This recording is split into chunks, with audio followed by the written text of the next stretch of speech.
Tarek Morshed with the Morshed Group at Sothebys, where we specialize in representing entrepreneurs and founders in their residential real estate needs. Welcome to the Entrepreneurial Home Podcast, where we interview Austin's most successful men and women and discuss their business journeys as well as the entrepreneurial home that really empowers them to thrive, both in business and in life. During COVID, we are changing our video podcast format to deliver everything to you via Zoom with the intention of still delivering on amazing values, idea shares, as well as supporting our fellow business owners and entrepreneurs in a very challenging time.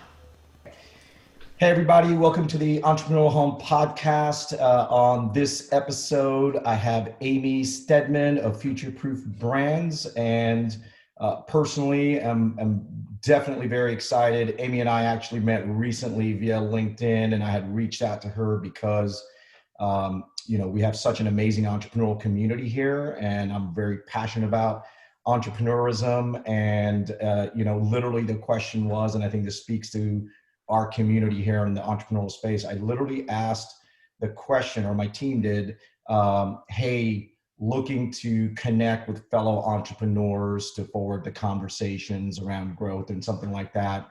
And Aimy and her team were so awesome to just be like, yeah, absolutely. I think that, again, it really speaks to our ecosystem here, because I always tell people and gloat about our scene here, which is, it's amazing how collaborative our community is, which is, I think, from an entrepreneurial perspective, the most collaborative community in the country.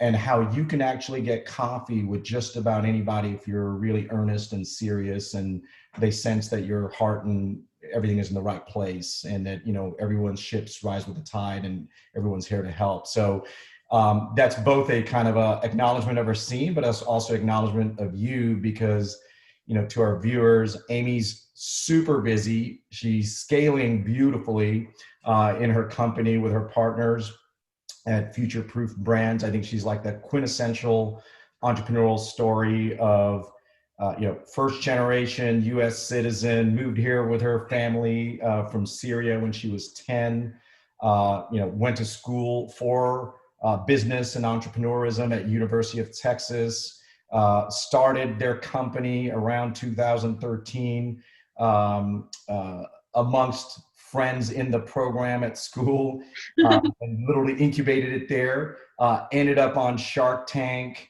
Mark Cuban ends up funding the company today, and it's a wine-based party punch.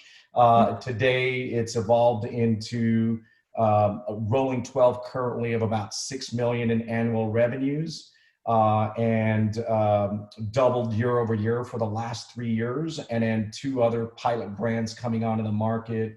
With all of that going on, it's really, again, just an acknowledgement of our community and who you are. Hey, like, you made the time to not only be willing to connect with me and us have some great conversations to see where I can plug in and help the community further, as well as get help from you, but also take the time to do this podcast and really align on providing value for the community out there. So I know that was long-winded, but I just really wanted to capture it and set up our interview here. So thank you. Thanks for having me, and thanks for being part of the community as well and doing what you do. Yeah, thank you. I appreciate it. And I think, so I don't, because this is all about our listeners and you. So I'm going to shut up and, let's dive in. Tell us about your entrepreneurial journey, which is kind of where we always start on this podcast, and how that evolved into your company, and so on. Yeah, absolutely. So my parents were, kind of met through corporate life. My dad worked for Motorola, and he was setting up radio towers in the Middle East in the 80s, and met my mom. So my dad's from the UK and my mom's from Syria. They met, got together, and around about the time I was about 7 years old, both of them decided they didn't want to work for big companies anymore. They wanted to start their own businesses. And they actually tried to do that in Syria, where my mom's family's from. It's a beautiful place. We were, my dad loved the country too. We wanted to make it work there, and it just didn't work. So we ended up moving the family all the way over to Texas when I was young, sixth grade, I guess, with going into sixth grade, the most awkward time probably. But yeah, I mean, I'm so glad they did. They started a company just doing vending machines. I used to spend my summers putting those keychains in those little plastic bubbles. Oh my God, that's awesome. It was cool because I always had candy and stickers at my house, and that was fun. But they ended up selling it as a business. My dad has a website company that he still manages, XL Web Services. And my mom, she does real estate now, but they've done many entrepreneurial ventures, and that definitely was in my head. I think growing up around that, as many entrepreneurs end up, if they had entrepreneurial parents, it's just a lot easier to do something if you can see it, I think. So, that's a big part of why I do podcasts, so that other immigrants and other women and, other people feel really comfortable that they could start a company too. So yeah. That was a really cool experience growing up with them. And I ended up starting my own, online marketing agency with my dad and my sister. And we had some employees and was running that. Decided to go to that about? This is like 2010, 2011. So I was still like 20, 21 years old. And you were still in school, or you were just about to graduate? No, I actually worked at the food bank here in Austin doing all their online marketing for 2 or 3 years.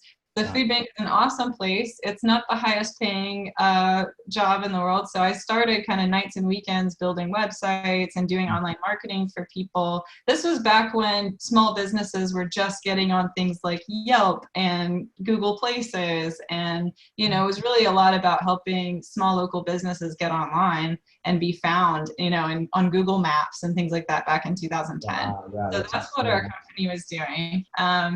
And so I went back to business school at McCombs, got accepted, which I was super excited about, and didn't want to leave town, loved Austin, and joined Entrepreneurship Society, originally to grow my online marketing company. And I met my business partner there, Justin Fenchel, who had, with his buddies, come up with the idea for Beatbox. And their idea was, hey, we see boxed wine at every party, every tailgate, floating the river. But the wine inside is not really what millennials are looking to drink. And those brands are actually marketed to like retired people. So what would happen if we created a brand that was all about what millennials wanted in terms of flavors and in terms of, fun and bringing the full experience to this product. So that was the idea. As the, one of the only people that could make websites in Entrepreneurship Club, you can imagine I was part of a lot of different groups. But originally just started talking to Justin. I was like, yeah, I can make you guys a website. Let me know how I can help. I was a radio DJ at the time, and we all loved music. Oh, cool. I had a show called Disco Jorts, electro specialty show at UT Austin. And so Justin and his buddies loved that we all love music together. We wanted to make the company about music because that was the center of our social life, the center of life here in Austin, and so we wanted to bring that into the branding as much as possible. So the first box wine that we made, the Party Punch box, looks just like a radio. I actually have it here in my office. Let me grab it so I can show you guys. But yeah, I'll show you later on. But it's black and neon. It looks like an old school radio. So that's what we launched with back in 2013. I still have a day job, several day jobs. I actually used to tweet for Austin Reggae Fest.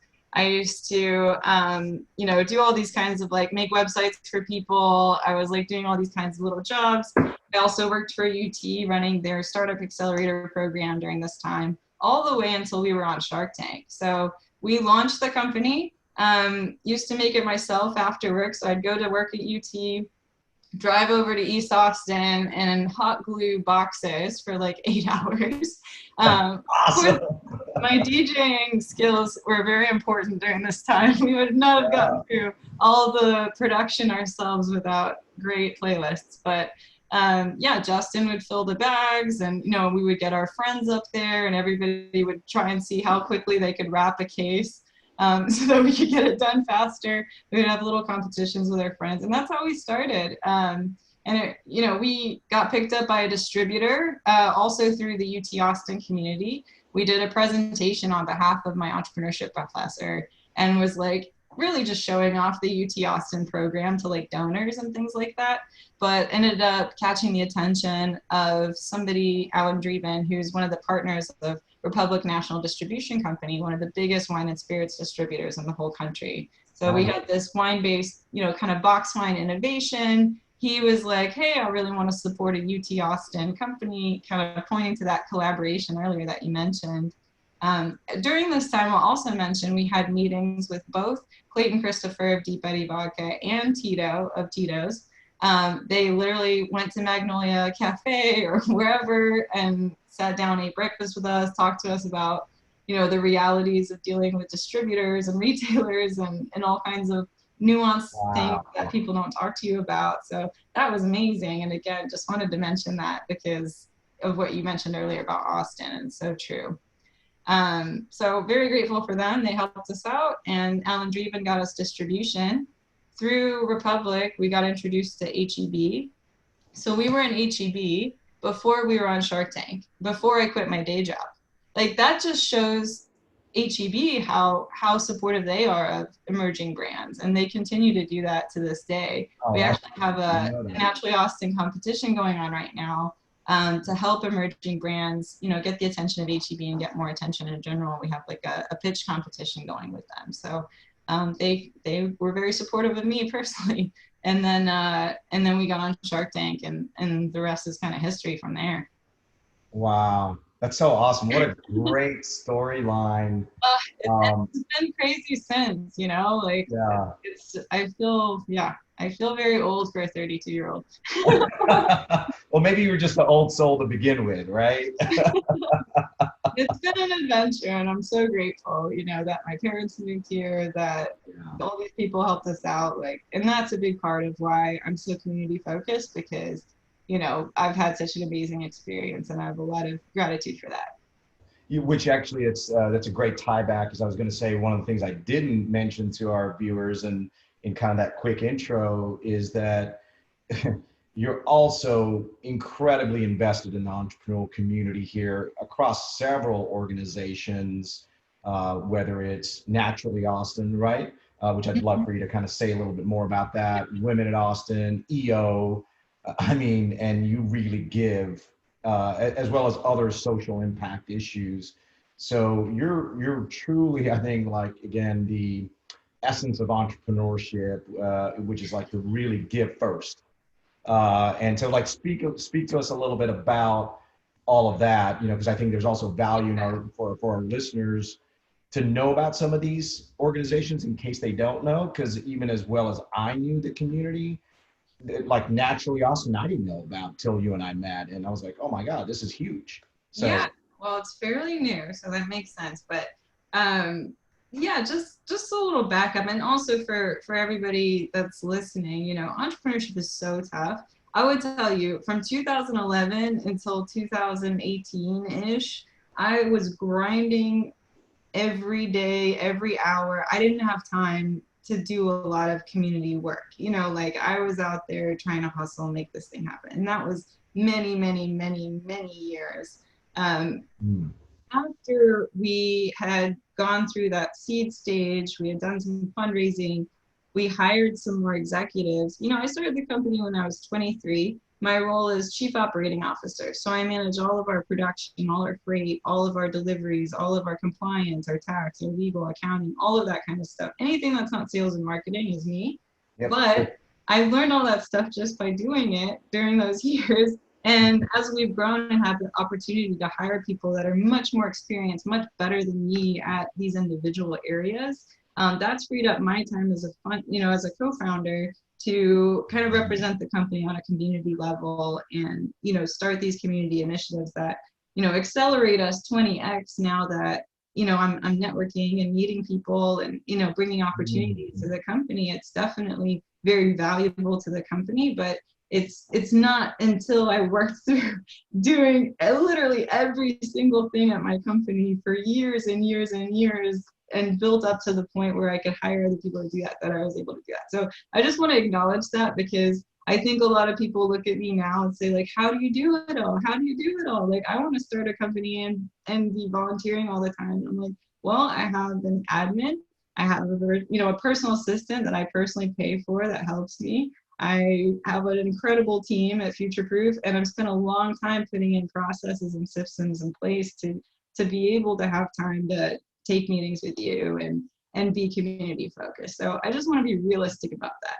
But that being said, I do want to talk about Naturally Austin. So the startup community here in Austin is awesome. For a long time, I felt like only the tech community was seen. So we have awesome groups like Capital Factory. South by Southwest is such a cool, event and community, year round. And then we have so many other things to support tech entrepreneurs here. But, we have 300, 400, maybe even 500 plus CPG brands that are based here in Austin that are kicking ass. And, we didn't really have a community to call home because, we have informal kind of coffee meetups. There were things associated with funds or with different accelerators and things like that, but nothing that was just like, hey, this is for everybody as a community organization.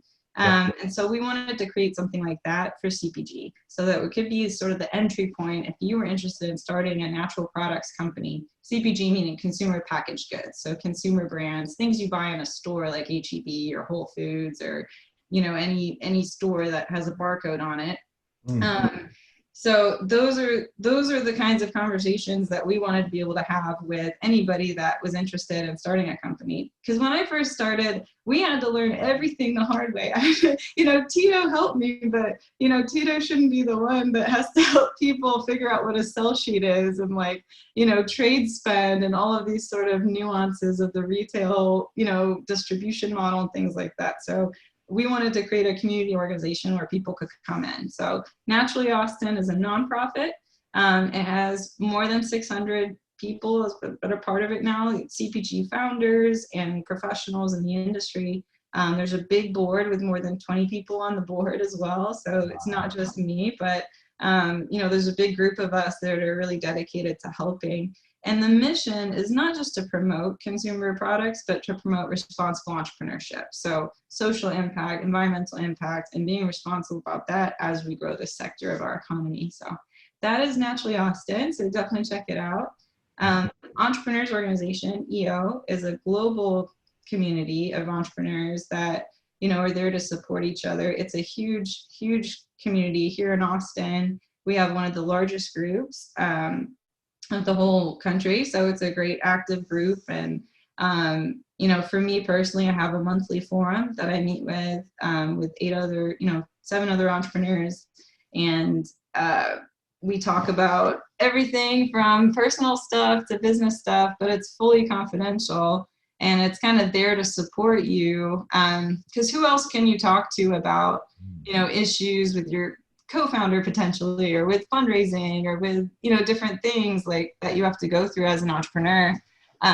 It's very hard to talk to your employees about that, your friends, your family, whatever. So it's a great community where you can really, really have some personal growth in these sort of like mastermind style groups with these other entrepreneurs. So I love that group a lot. Yeah. And they also offer lots of professional development and trainings and things like that. We're both in trainings yesterday, so we mentioned that. Yeah, exactly. And then Women in Austin is also a new group, but has started to support any female entrepreneur in Austin. So Naturally Austin is more for consumer brands, but Women in Austin is for any female entrepreneur. And again, connecting them with mentors and, just peer learning, different events and things like that. Because, when you're an entrepreneur, you have to figure out everything by yourself. You have to do everything by yourself, at least until you can grow it, and get some help. And it can be very lonely and very overwhelming. So I think community is a superpower. And if you're an entrepreneur, if you can kind of connect with these other entrepreneurs, and it just will accelerate you so fast. So, I wish that Naturally Austin existed before, when I was in my grind phase, but that was a big reason why I wanted it to exist now, so that, anybody in Austin wouldn't have it as hard as even we had it, Yeah, be the change you seek. Yeah. Yeah, exactly. Yeah, spot on. Awesome stuff. And to our listeners, I'm in EOA, the Accelerator program, and you guys have heard me really expound on or espouse on EO as an organization, one of the most incredible bang for your bucks in terms of investing in yourself and growing your business and scaling your business in all the different parts, and amazing resources in terms of fellow entrepreneurs and people that have scaled their companies. So again, highly recommend. And I'm really looking forward to getting involved with Naturally Austin and Women in Austin. From just what I've seen online, it seems like you guys are doing some amazing stuff.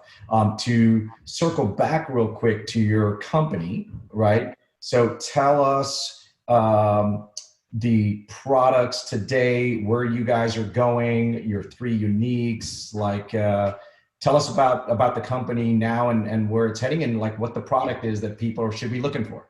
Absolutely. So we started that box wine innovation with Beatbox beverages, and over the past several years, we've actually pivoted our business model quite a bit, which has been a big part of our, huge growth over the last few years. So we switched from a party-sized box. So we used to have a box that was 5 liters. So that's almost 7 bottles of wine in one box, which is it was great value, but it was that's bang for the buck. it was a great value, but it was pretty hard for people to just try it for the first time. You really only could use it for certain occasions where you need that much booze all at once. So we switched to a single serving. It's a eco-friendly Tetra Pak 500 milliliter version of our product. So that is literally 99% of our sales now, because that version of it took off so much. Another big change that we made was moving from wine and spirits wholesalers to beer distributors. You don't have to know everything about the alcohol industry just to know that, wine and spirits are typically distributed by one group of people, and the beer guys are somewhere else, and they kind of work better in different places. Our products are sold really well in convenience stores, grocery stores, liquor stores, those kinds of places. Typically, you don't find it as much in bars and restaurants, but we're working to change that. But we really wanted to be aligned with the beer networks because they service the convenience store channels, the fridges where the flavored, alcohol products are more so. So we made that switch recently. So, you can find us in about 30 states now with Beatbox, mostly in convenience stores and grocery. We have a store locator on our website, beatboxbeverages.com. And, we've got 5 flavors, 6 coming out soon. So there's blue raspberry, pink lemonade, fruit punch, any kind of, we call them classic flavors with a kick. So those nostalgic flavors, with a little party punch kick to it. So they're 11.1% ABV, definitely good for parties and party at home. Now that we have coronavirus, we have a campaign that's beat boring. So show us how you're beating boring by partying at home or doing whatever you're doing. The good thing is the angle. That's a cool angle. That's awesome. I like it. Yeah. And so, people have been showing them on their boats, going camping, getting outside. And the perfect thing about the product is it's resealable. It's a Tetra Pak carton, so it's really lightweight. So it can kind of go anywhere. So it's great. Nice. Our other products that we just recently launched are Brizzy. They're cocktail seltzers. So, you've heard about the hard seltzer trend with White Claw and all those other brands. There's also a huge trend with craft cocktails and really taking time to create really interesting and delicious cocktails. And so we worked with Terrence Robson from Here Nor There, downtown Austin, to develop these delicious craft cocktail seltzers that have actually been mentioned and been in like top 20 seltzer awards and things like that. So we have like a Brizzy is the name of the brand. So Brizzy, you can find those at H-E-B and other retailers. And we have a mixed berry mojito, we have a watermelon mule, a strawberry rosé, and a blood orange mimosa seltzer. So they're really delicious. Hope you can pick them up and try them. And then we also have Corkless, which is a alternative packaging wine company. So we've done a partnership with One Tree Planet and created a canned wine brand. So talk about how alternative packaging is more eco-friendly. So we plant a tree, every time you buy some cases of Corkless. And so we're shifting people away from glass bottles and corks with the canned packaging, and then also doing a fun sort of environmental giveaway program with that as well. So that is just now piloting in some stores in Texas as well. So Those are just brand new. And, you know, due to all of the craziness this year, we have been super excited about those brands, but, you know, probably be able to find them in more places next year and in the future. Got it. Got it. So several themes that I'm picking up on just to kind of nail that. Number one, it's like the name sounds so bloody fun, right? And so I hear fun and music, like going back to kind of the roots of what you talked about. It sounds like that's really almost like a core value, fun, and like it's really alive throughout all your brands and the names and just even the approach and everything. I hear incredible collaboration and partnership and leveraging, right? Like, which is a really, really important theme, I think, in entrepreneurship, if you're going to really be able to scale. Yeah. And the theme of Boston, right? Yeah, exactly. And then I also hear social consciousness and social impact. Mm-hmm. And so it's almost like I hear the music industry meeting the party industry meeting Tom's meeting, you know, You're just walking down South Congress. All in one thing. Yeah. Super cool. Yeah. And I mean, I think that just reflects, you know, when you have a business, you have the opportunity to put your personality into it. One of the things that we're doing this year is applying for BCorp Certification and actually plugging that into our business model. So that is kind of like a certification, like organic for food, but for business models, where you have to meet certain social impact and environmental criteria to qualify for this BCorp certification. And so we are, you know, working in the process right now of getting certified, and I'm really excited about that because I know, you know, as we scale the company, you know, I'll still be there as a founder pushing this stuff, but it'll really be built into the business model for all of our executives and all of our teams. So I'm really excited about that. I really love that. You know, and one thing I'm going to underscore to our listeners, you know, it's like, hey guys, I do this out of passion for entrepreneurism and trying to do my part for community. It's also great alignment for our brand and who we are, you know, specializing in representing entrepreneurs and founders in real estate. But I'm also a listener of this podcast, and I'm a student also. So for example, two things that I wrote down as we've been talking, you know, music being part of the company fabric, that was such a great nugget for me. Like, I'm like you, extremely passionate about music. Fun fact, I also DJ, have turntables. Yeah. I actually used to have a deep house club. We gotta sponsor you, bro. Yeah, exactly, right. And I'm really passionate about mixing genres in music and all kinds of genres. And you just, when you said that, it made me go, oh my God, what's our opportunity of integrating that into the company vibe, the vision, and even branding at some level, because that so speaks to who we are in our core in many ways. But I'm actually missing that. So, you know, to our viewers, as you're hearing this kind of stuff, like, what's your version of what you're hearing in around some of these kinds of things? And the other one is the B Corp. Like, I never even knew about that. And when you said it, I was like, well, okay. The great thing about entrepreneurism is, like, if you learn certain lessons, it applies no matter what the industry is at some level. Yep. Right. So I'm in services at the end of the day. So maybe B Corp kind of doesn't fit as easily, but what's my version of that?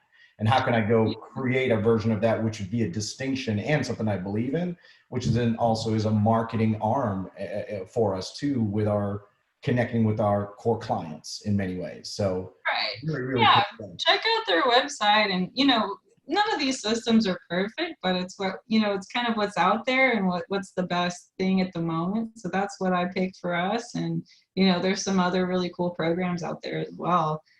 Just to kind of align yourself with other entrepreneurs that may be like-minded. We actually have a group with B Corp that's called We the Change.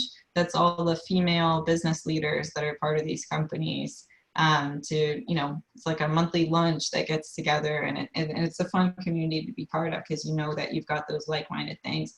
Our lunch this past month was about getting out the vote, and how it's really important that companies make time for their employees to get out the vote, make time for their employees to volunteer at the polls, you know, if that's something that they want to do. So that was really helpful for me because it helped me, kind of learn about how to talk about that with our customers and our employees and other people in my world. So I enjoy being part of those communities for sure.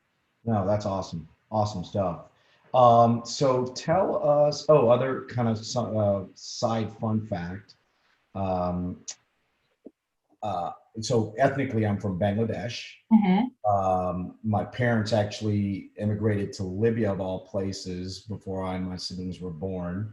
So I was born there, lived there till I was 12, and then we moved to the States. So interesting, like there's kind of somewhat of a common storyline in our life arc, because there's not many people I know that's moved from the Middle East or Africa at the age of 10 or 12 over here. Yeah, and so I definitely. thought it was kind of a fun fact. Anyway, so tell us, what's COVID meant to your company? Oh gosh, the number of music festivals that have been canceled, let me tell you. I mean, we came into this year with a full schedule on that. And when March hit, I mean, we were very scared. I mean, we didn't know exactly what it would mean. But, the way that it worked out, as I mentioned before, we're mostly for sale in convenience stores and grocery stores and things like that.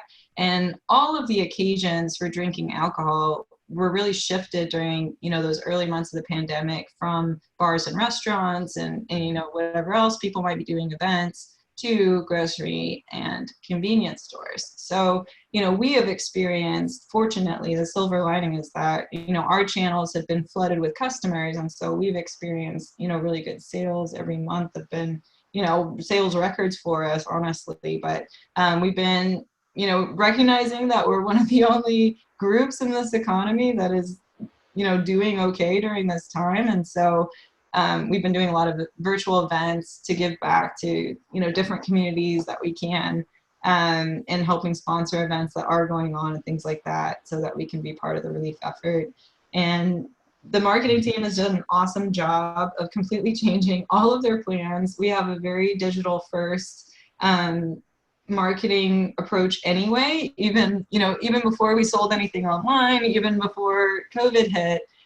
So they actually we had all these music festivals, as I mentioned, that got canceled. So we actually went to several of the DJs that are partners with us and investors actually in the brand and said, hey, like you were going to go, headline all of these awesome festivals. Can we do something online that's like a relief benefit that we can do together? So we've been doing virtual parties and virtual live streams and all kinds of stuff with our DJ partners. And in June, we hosted something called the Virtual House Party, where we had several, DJs do streaming sets, and, the product is part of it. And it was really fun. We ended up raising, nearly $2,000 for ACLU, which was really fun. And the stream itself was actually seen by more than 1 million viewers. So it was shared by Mix Mag and all the DJs that were part of it and things like that too. So we got some great awareness out there, as well as raising money for a good cause. So those are the kinds of things that my marketing team has been hard at work to get to work. And, I just keep saying when music festivals do come back, it'll be the party, it'll be the biggest party ever. So we can't wait for that. Indeed. So you guys didn't do like a massive pivot in terms of, who's our market now and et cetera, but you did pivot on your message and delivery to that same core client and Right. core demographic. And that's one of the common themes I've heard from so many entrepreneurs in this time is that, pivot quick, but decisively and well thought out. And figure out what the scale of pivot needs to be. And I think that's the powerful lesson I hear in what you just shared is like you guys got together, figured out if and what the pivot needs to be, went with something, and it sounds like it's worked out great. Again, collaboration, partnership, leveraging, alignment, social support. So I really love the way you did that. It's really cool. Yeah.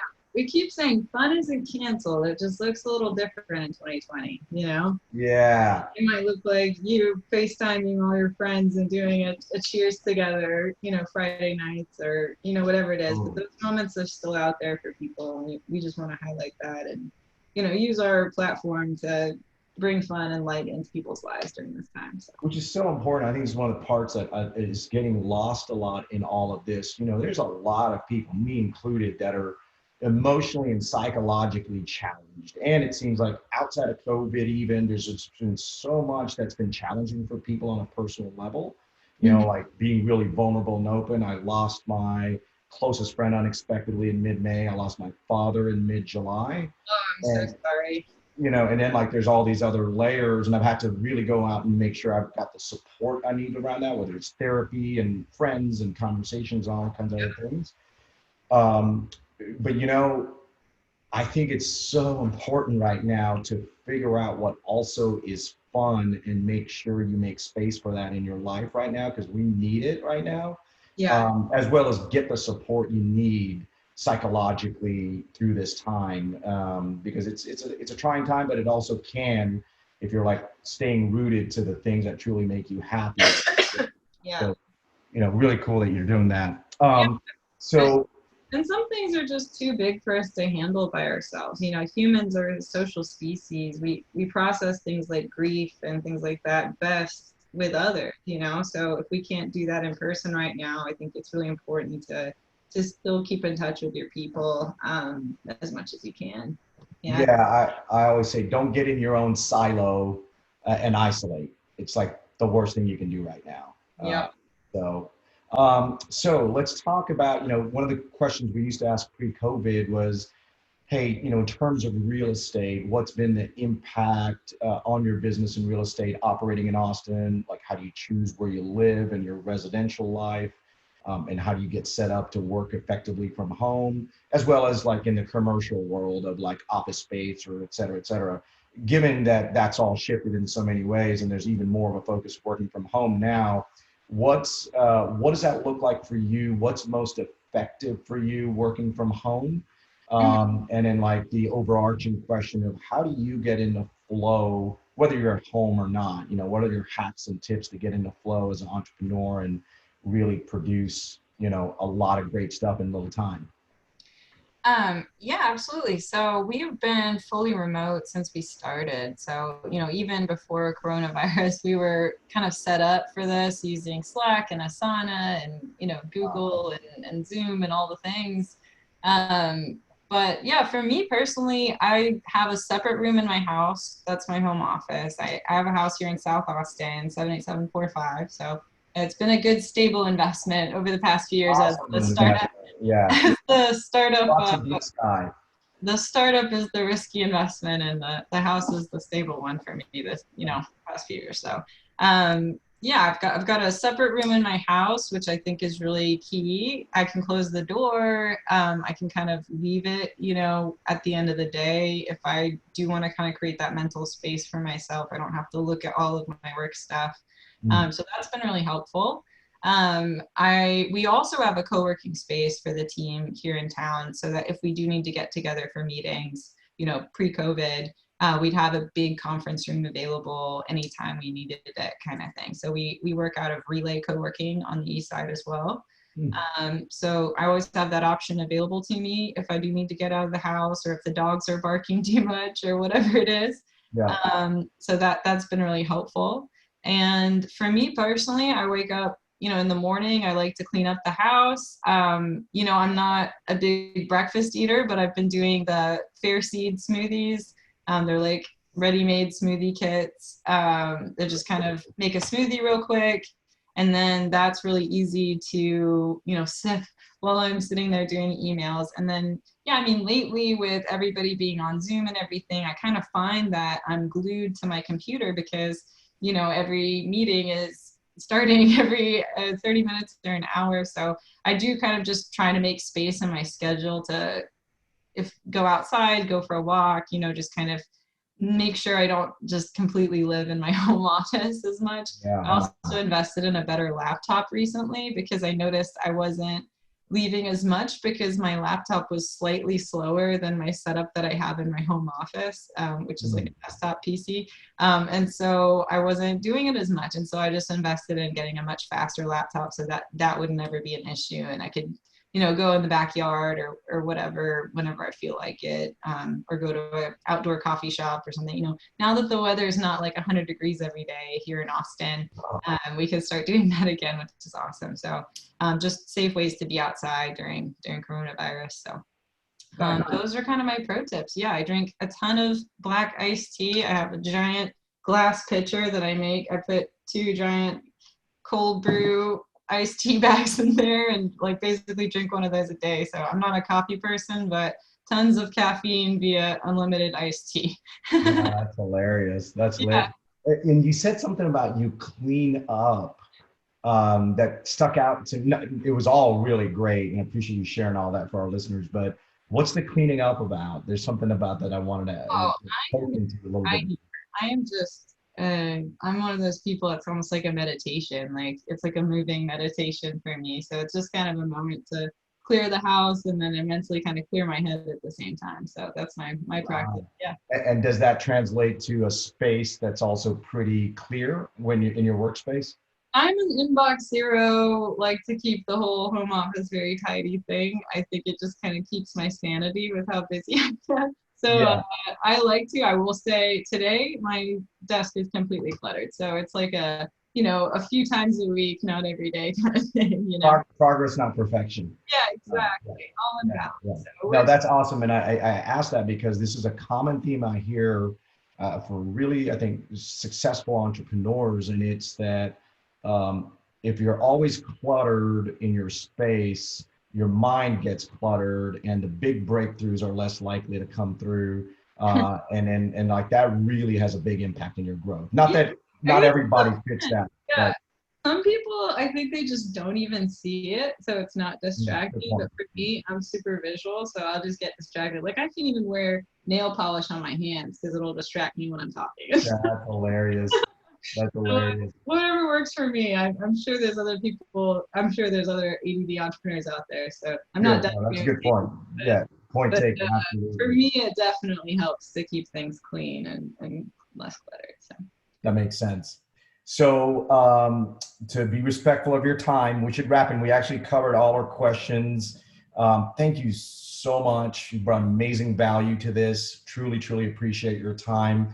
Yeah, before we wrap, a quick mention of website, social media handle for your company or companies for people. Yeah, you can see all 3 of our brands at futureprf.com. So Beatbox, Brizzy, and Corkless are all linked on there. And you can check me out from there. I'm on LinkedIn, Aimy Steadman. My name's kind of spelled weird, but it's right there on the Zoom if you want to check it out. So yeah, happy to connect, and thanks for having me. Appreciate you.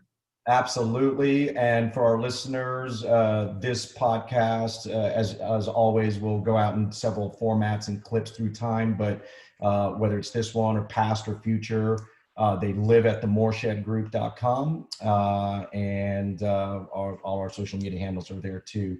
Thank you again, Aimy. I know you got to go. I would love to connect later on a few of the things that I want to run by you.